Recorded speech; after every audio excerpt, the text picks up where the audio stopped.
Bonjour à vous, ODH Note, auditrices et auditeurs ou simples curieux et curieuses qui découvrent pour la première fois une vidéo d'ODH TV. Bienvenue dans cette nouvelle édition du JT OVNI en France qui, comme son nom l'indique, va vous partager les dernières actualités ufologiques qu'il y a eu en France. Mais commençons tout d'abord par un sommaire détaillé de cette édition.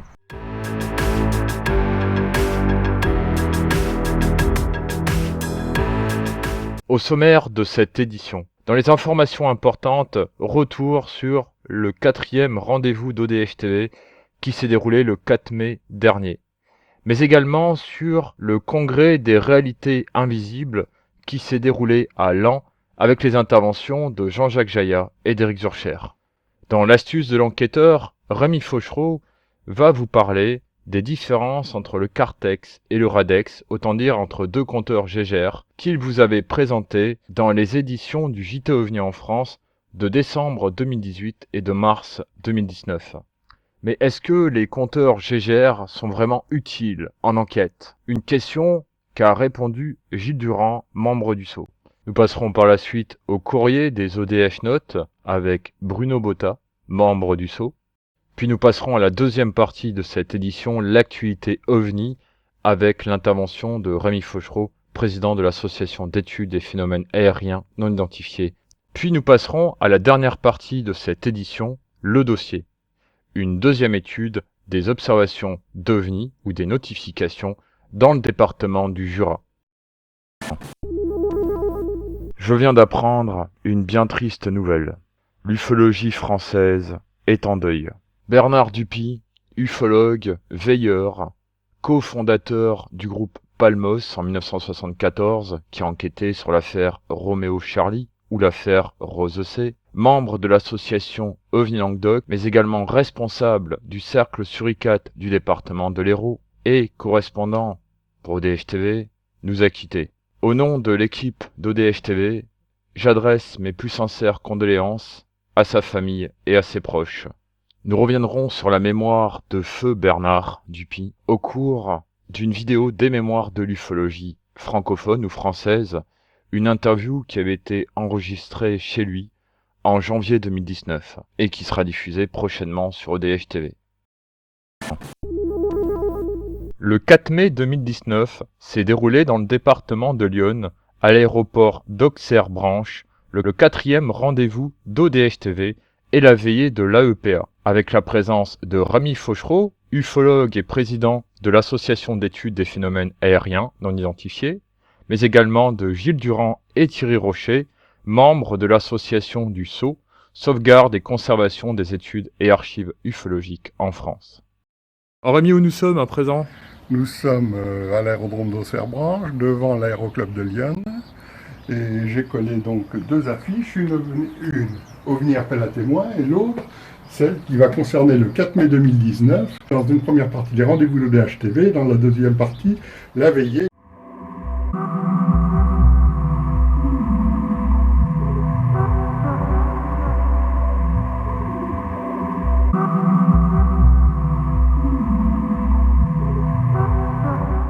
Alors Gilles, tu étais présent au 4e rendez-vous d'ODH TV le samedi 4 mai 2019. Qu'en as-tu pensé? On a eu une météo assez exécrable, enfin dans le sens où il a plu dans la journée, mais il a fait très très beau la nuit, mais il a fait très très froid parce qu'il y avait 1 degré avec ressenti -3, donc c'était vraiment pas très sympa. Sinon, Rémi a commenté un peu son livre. En 4e rendez-vous de l'ODH TV qui s'est déroulé le 4 mai dernier, c'était pas formidable, hein. On a parlé quand même, on a fini par parler de mon livre qui venait de sortir, là, qui est sorti en mars 2019. On a fini par parler de quelques cas, etc. Mais on a parlé de généralité au départ, on ne savait pas trop bien comment enclencher la chose, parce que on faut dire qu'on a une mauvaise météo, on n'a pas fait ça dehors, on a fait ça à l'intérieur d'une salle. Il y avait il y avait 6 personnes. Plus nous, ça fait 9 et un 10, il y avait 10 personnes, avec Rémi et nous 3.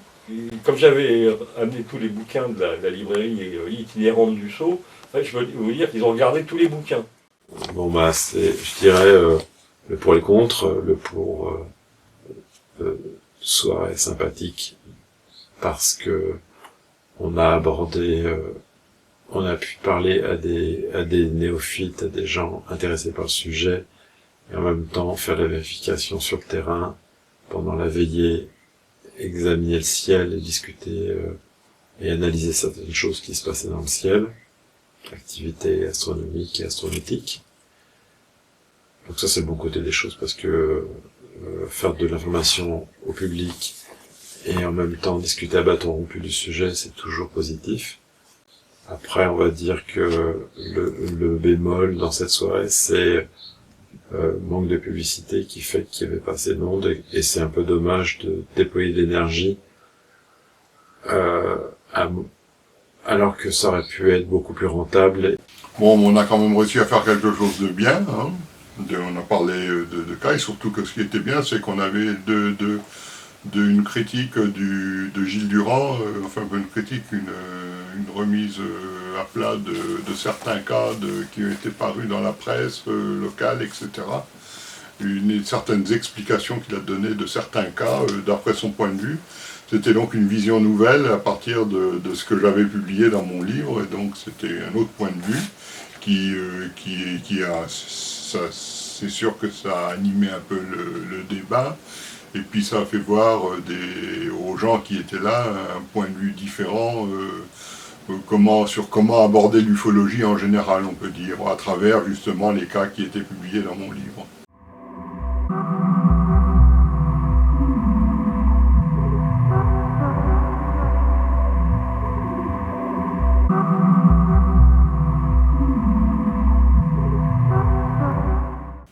Penses-tu qu'il y aura un 5e rendez-vous un jour? Oh oui, je pense que c'est bon, c'est une question de possibilité, de disponibilité, de temps, mais c'est sûr qu'on peut toujours le prévoir et le maintenir. Comme vous l'a dit à l'instant l'ufologue Rémi Fauchereau, il y aura certainement un jour un 5e rendez-vous d'ODH TV dans Lyon. Mais je tiens à remercier toutes les personnes qui étaient présentes à ce 4e rendez-vous. Eh bien, je retrouve Éric Zurcher sur Paris, dans le 13e arrondissement. Bonjour Éric, comment vas-tu? Bonjour Gilles, je suis bien content que le hasard ait fait que l'on puisse se croiser à Paris.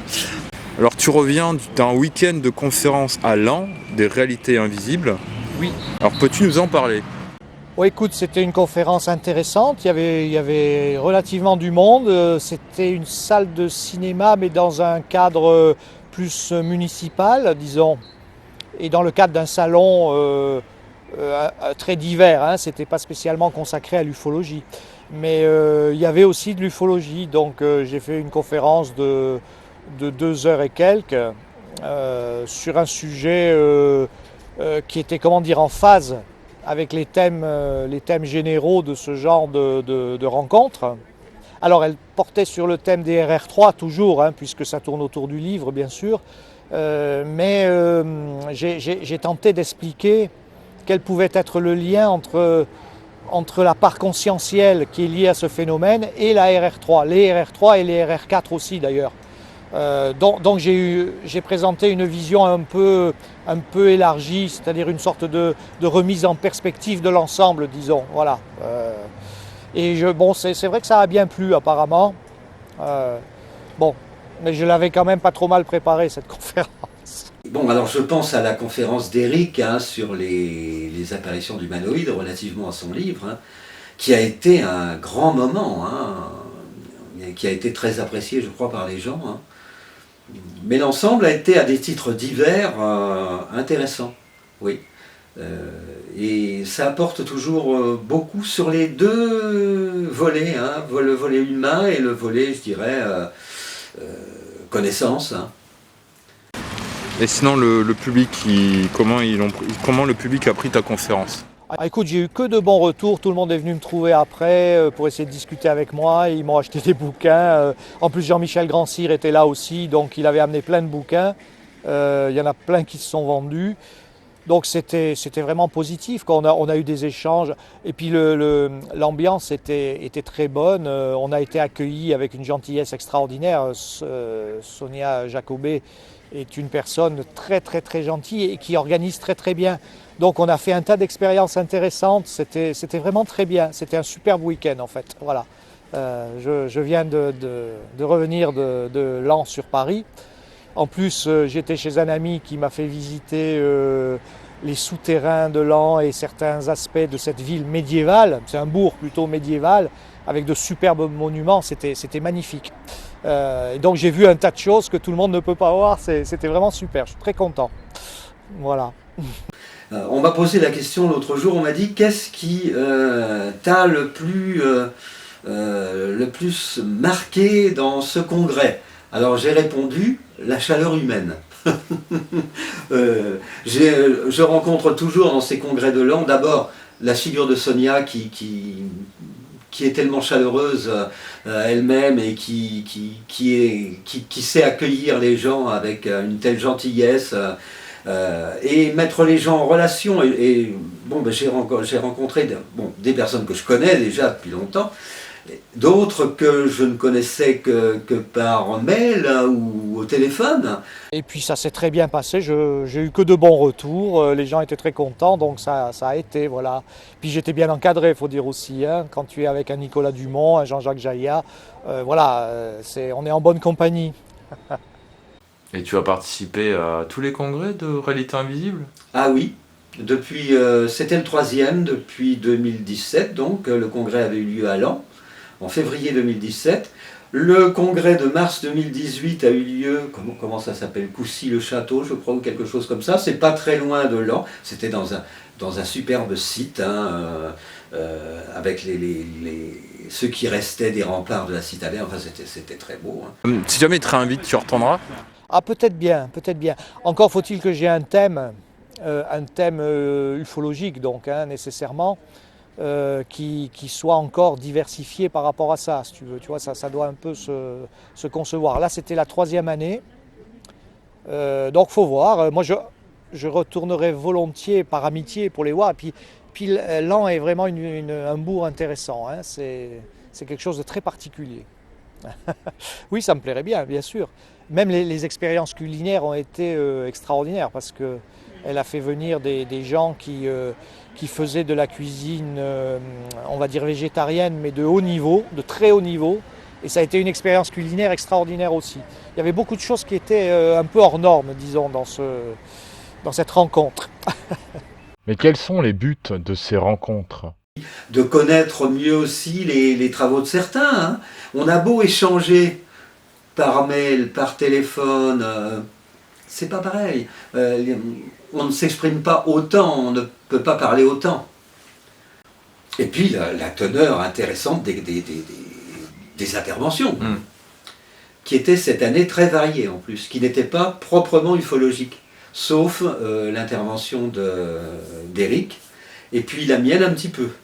Mais c'était pas entièrement... Au départ, ça ne concernait pas, tout au moins en apparence, l'ufologie.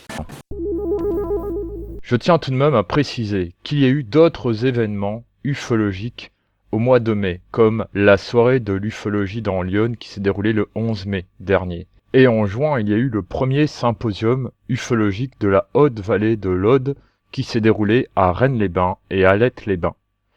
Nous reviendrons sur ces événements dans la prochaine édition du JT OVNI en France.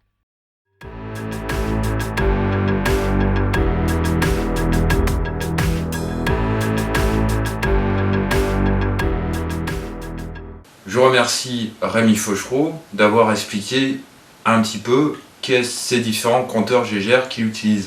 Mais maintenant, on va faire la différence entre le Cartex 1 et le deuxième. Deux appareils, deux générations d'appareils. Un appareil ancien, un appareil récent, celui-là des années 86, 80, disons des années 80, celui-là des années 2010, il n'y a pas longtemps que je l'ai eu, il y a peut-être 1 an et demi. Celui-là, par exemple, a une échelle en coups on pourrait ramener ça en coups par minute, hein, vous entendez, ce qu'on appelle les coups, c'est-à-dire les petites sonneries, hein, mais il y a deux échelles différentes. Là, c'est un microsievert, là, c'est en coups par minute, mais tout ça, ça peut très bien se ramener enfin, il y a quand même un affichage digital dans les deux, ce qui permet, oui, là on a constaté 0,13, 0,14, et là c'était 0,13. Donc là c'est pareil, hein, les échelles sont à peu près les mêmes. Et vous voyez, les mesures sont équivalentes, là on a 0,13, 0,14. Et le fait d'avoir ces deux appareils, ça te permet de faire de multiples... Quand on me signale quelque chose au sol, par exemple, qui serait habituel, ou alors, par exemple, on peut aussi étudier le taux de radioactivité dans l'air après le passage d'un objet, par exemple. Hein, si on me dit qu'il y a un objet qui est passé à tel endroit, à la verticale de tel lieu, on peut toujours mesurer la radioactivité. Hein, bon, ça donne, quand l'objet est très, très, très, très haut, ça donne rien, mais il faudrait presque qu'il se pose au sol. Mais c'est sûr que quand il y a un atterrissage, c'est beaucoup plus intéressant de faire d'étudier la radioactivité au niveau du sol. Autrement, on peut, pour déveiller, par exemple, utiliser et mesurer la radioactivité ambiante qu'il y a pour voir si on est dans une zone de radioactivité normale, etc. Ou alors, quand il y a eu des incidents de centrales nucléaires comme Tchernobyl et tout ça, pour voir quel taux de radioactivité on avait en France, c'était utile. Hein, et puis voir s'il y avait un phénomène ovni qui lui correspondait, par exemple, suivant les zones de forte radioactivité ou de faible radioactivité.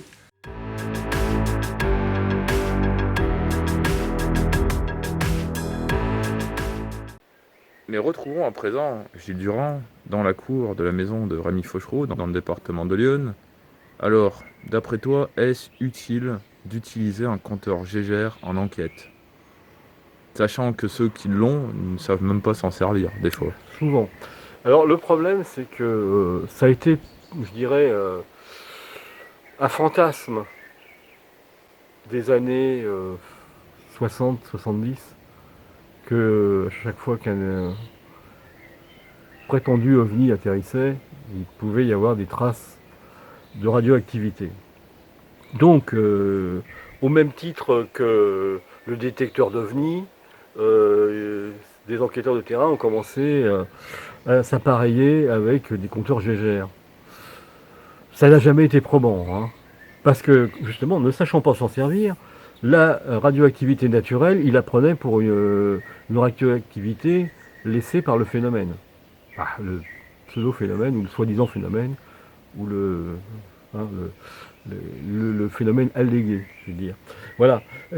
Donc ça n'a jamais été probant. Il y a peut-être quelques cas, comme le cas de la plaine des Cafres, où il y a eu peut-être de la radioactivité.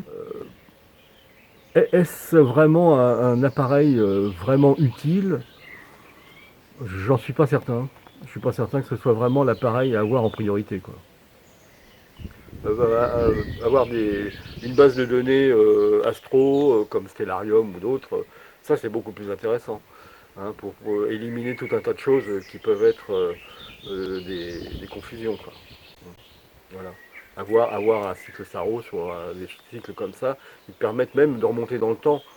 Le cycle du Saros te permet de remonter dans le temps, parce qu'on s'est aperçu qu'il n'y avait pas que 18 ans, il y en a des plus courts, qui permettent d'avoir la Lune au même endroit, par exemple, que le jour de l'observation, quand tu as une date précise d'observation, bien sûr, et une heure précise, à un endroit donné aussi.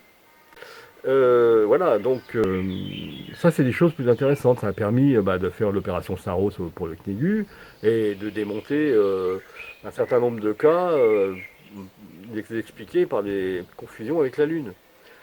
Et ce qui est intéressant, c'est qu'ils ont réussi à obtenir la participation d'un certain nombre de témoins de l'époque, qui étaient toujours en vie, qui ont bien accepté de revenir sur le lieu de leur observation, et qui ont admis effectivement qu'ils avaient eux-mêmes fait une erreur d'interprétation. Voilà. Et merci Gilles Durand pour la précision. Mais je t'en prie, c'est et d'avoir éclairé la lanterne de beaucoup d'ODH Notes. Voilà.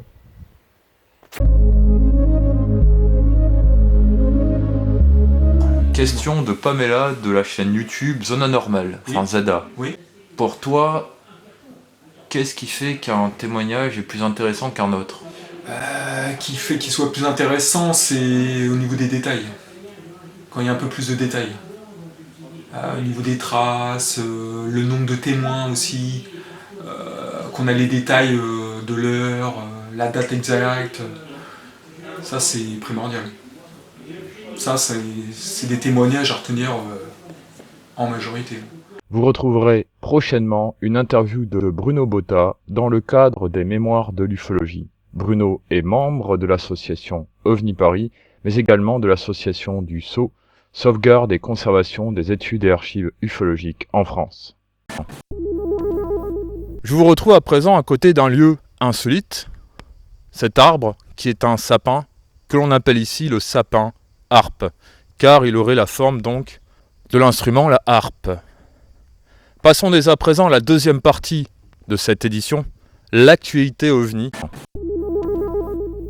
Oui, alors j'ai reçu aussi d'autres cas en provenance donc hors département de Lyon, en provenance de Vierzon, de la région de Vierzon, deux cas qui étaient un peu bizarres. Bon, il y en a peut-être un, c'est peut-être une confusion avec des lanternes thaïlandaises, et c'est assez à étudier.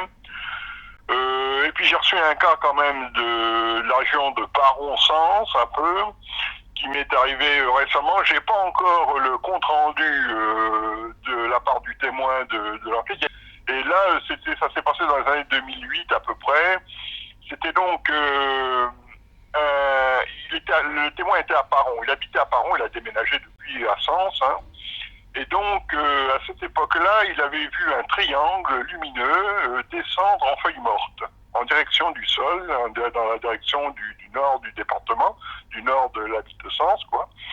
Et puis, d'un seul coup, ce triangle, arrivé à une certaine distance du sol, s'est mis à se diriger en direction de Rozoy qui est de l'autre côté de Sens, en direction du sud plutôt, hein.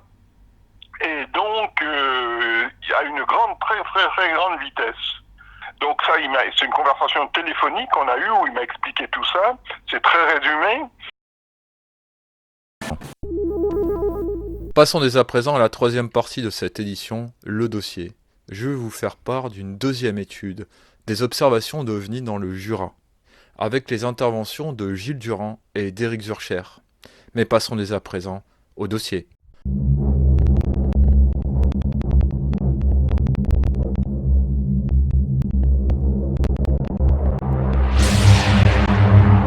Nous sommes actuellement dans le département du Jura, à côté de la pierre Éon. Le phénomène OVNI, ou phénomène aérien non identifié, ou PAN, dans le département du Jura, est essentiellement constitué de LN et de RR1, autant dire lumière nocturne ou rencontre rapprochée du premier type, c'est-à-dire observation d'un objet lointain, en blanc sur la carte. Il y a eu quelques rencontres rapprochées du deuxième type, c'est-à-dire observation d'un objet au sol avec oui ou non des traces sur le sol, en jaune sur la carte, et quelques rencontres rapprochées du troisième type, c'est-à-dire observation d'un objet au sol ou non, avec la présence d'une ou de plusieurs entités en vert sur la carte. Nous allons nous intéresser à un cas d'observation qui s'est déroulé dans le ciel de Morbier. Le premier cas que je vais vous transmettre est une rencontre rapprochée du troisième type qui s'est déroulée en 1926. Ce cas est intéressant, sauf qu'il manque des informations.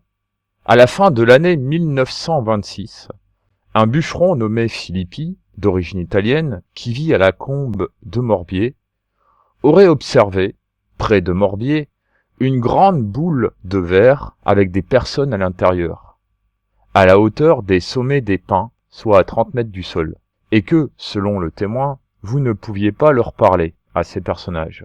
Donc voilà un cas fortement intéressant qui date, mais qu'il n'y a eu pas d'enquête, peu d'informations, et qui a certainement été rapporté quelques années après. Passons dès à présent aux observations de type LN, c'est-à-dire lumière nocturne, et les rencontres rapprochées du premier type.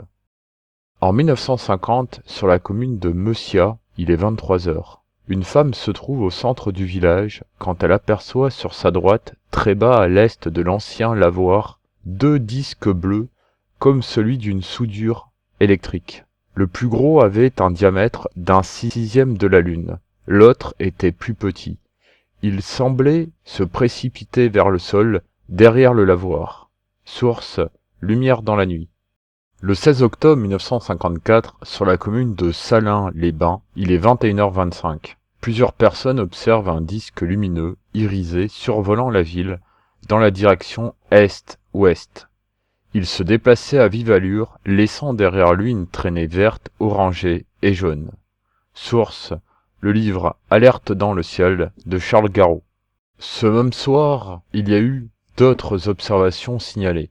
À 21h30, à Montmirail-la-Ville, où les témoins ont observé un disque éblouissant entouré de lueurs rouges et jaunes, se déplaçant à haute altitude, à l'horizontale d'est en ouest. L'objet resta visible une trentaine de secondes dans un silence total.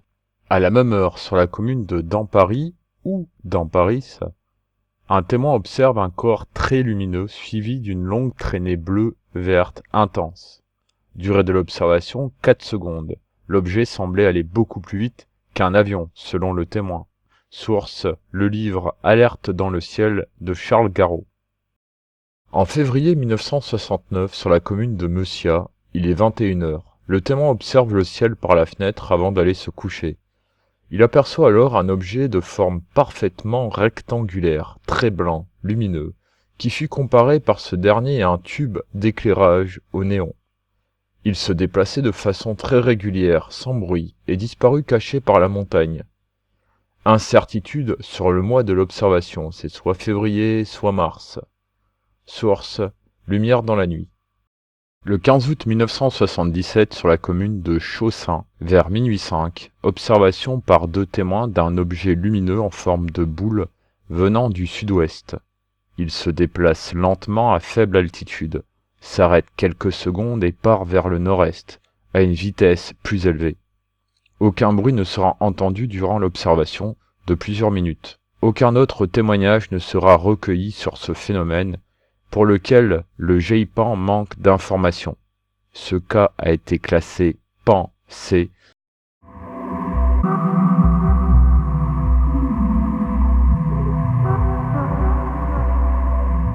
Le 7 décembre 1977, sur la commune de Saint-Claude, vers 18h45, plusieurs personnes observent le passage d'un phénomène lumineux dans le ciel.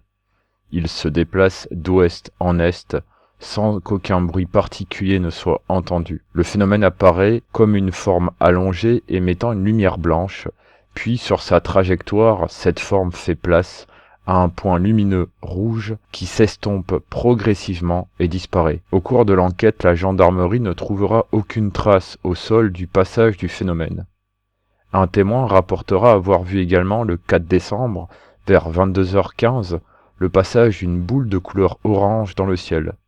Si ces témoignages s'apparentent aux descriptions d'observations de rentrée atmosphérique, les informations concernant ces phénomènes restent trop imprécises pour valider cette hypothèse.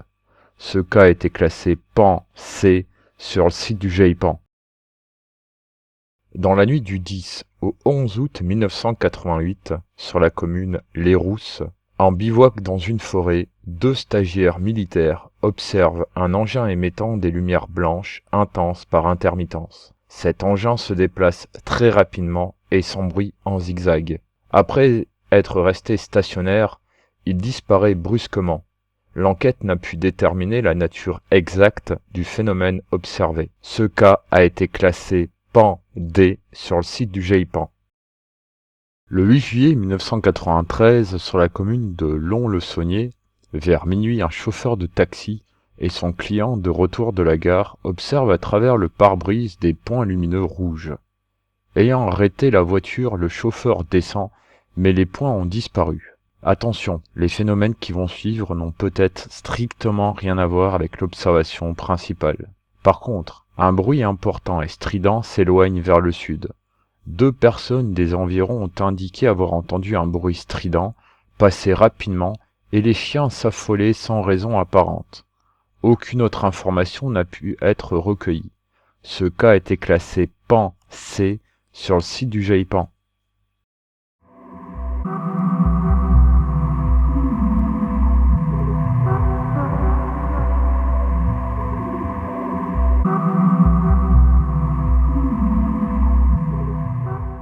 Le 9 septembre 1999, sur la commune des Planches en montagne, mais plus exactement au lieu-dit Les Bosses, un témoin observe en direction du nord le passage au ras des arbres, à environ 150 mètres de lui, à 21h30, d'un objet avançant très lentement d'ouest en est, en silence.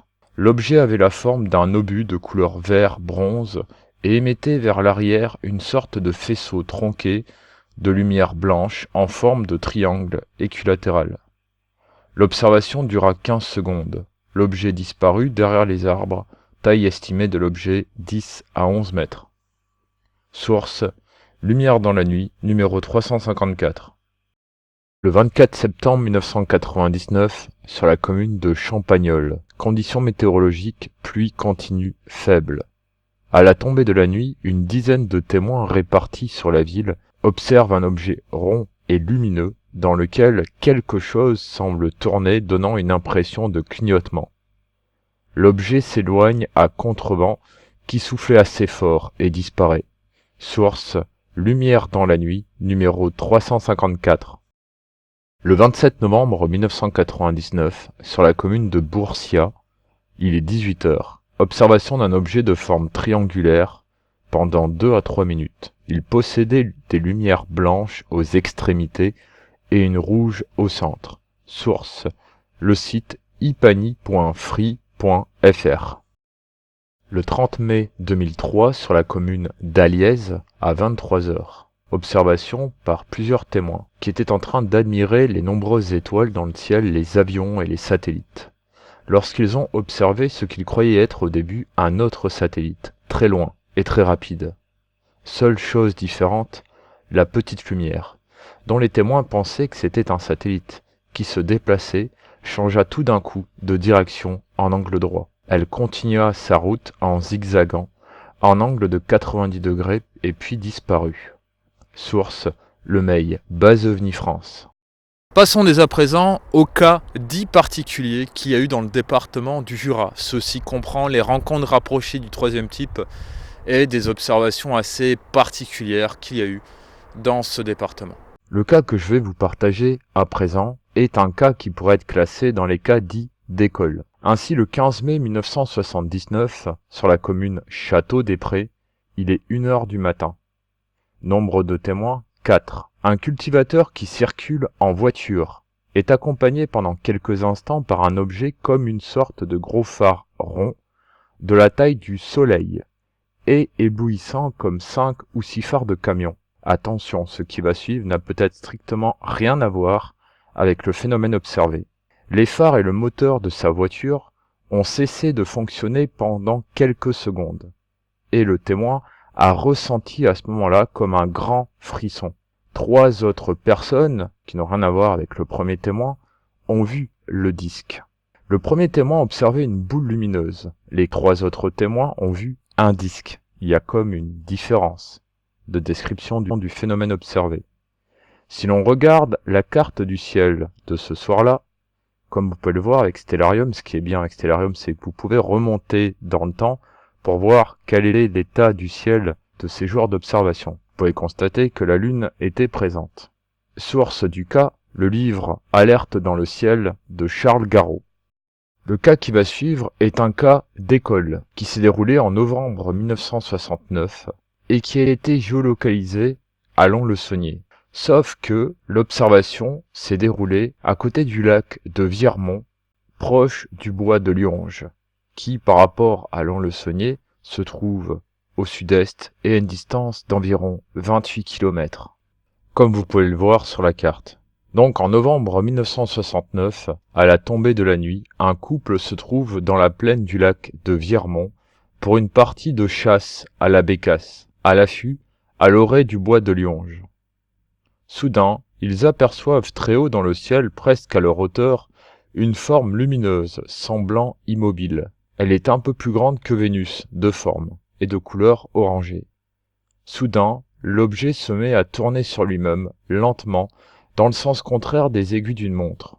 Il continue ce manège 5 minutes, puis file brusquement en direction du nord-ouest, vers Fétigny, et disparaît caché par les crêtes des collines. Source: Lumière dans la nuit. Taille estimée du phénomène, une pièce de 1 euro à bout de bras.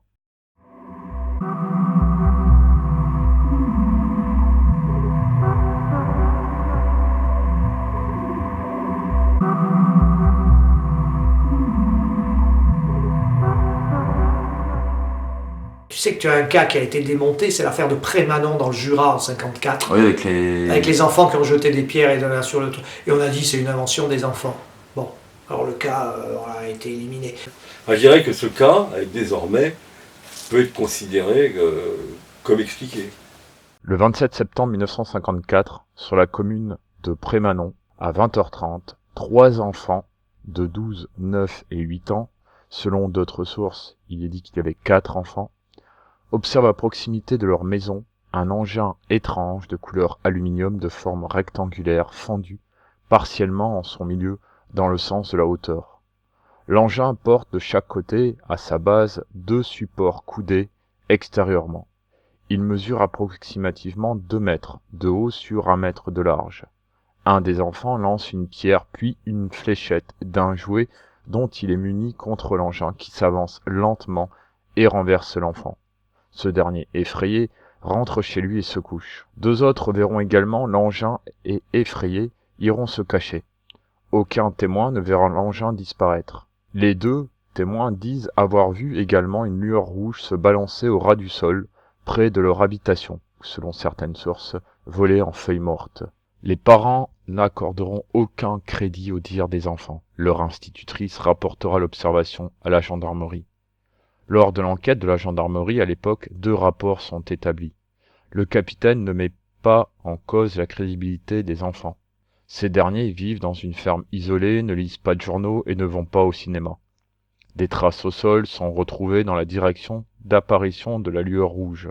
Il s'agit d'une large couronne dans l'herbe couchée et orientée dans le sens des aiguilles d'une montre. Ces traces ne sont pas reconnues comme étant celles du piétinement de personnes ou d'animaux. 4 trous sont également retrouvés dans cette couronne.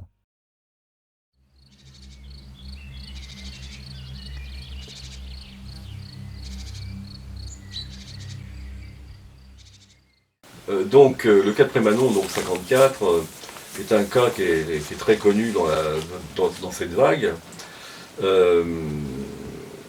En fait, c'est surtout le fils Roman qui observe entre guillemets un humanoïde en forme de sucre fondu en bas. Alors ce qu'il faut savoir, c'est que bien sûr ce cas a été énormément médiatisé à l'époque.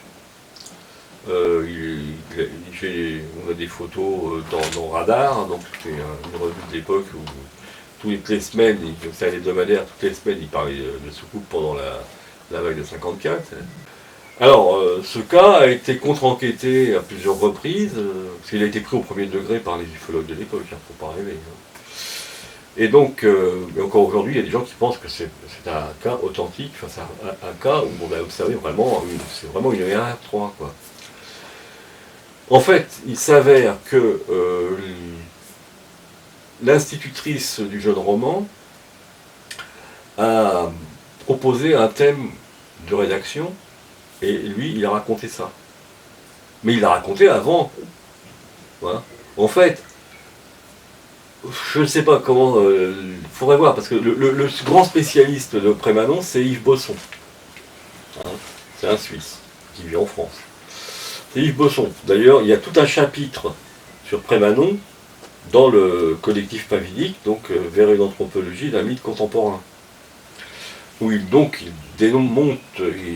démontre que ce n'est pas un canular, en fait. Le gamin, on l'a un peu acculé à raconter une histoire, et en fait il s'est inspiré de sa rédaction.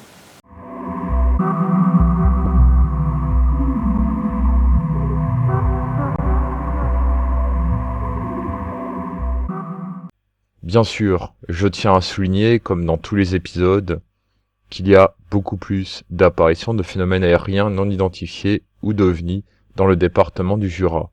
Je vous en ai sélectionné quelques-uns. Passons dès à présent à l'étude géo-ufologique de ce département.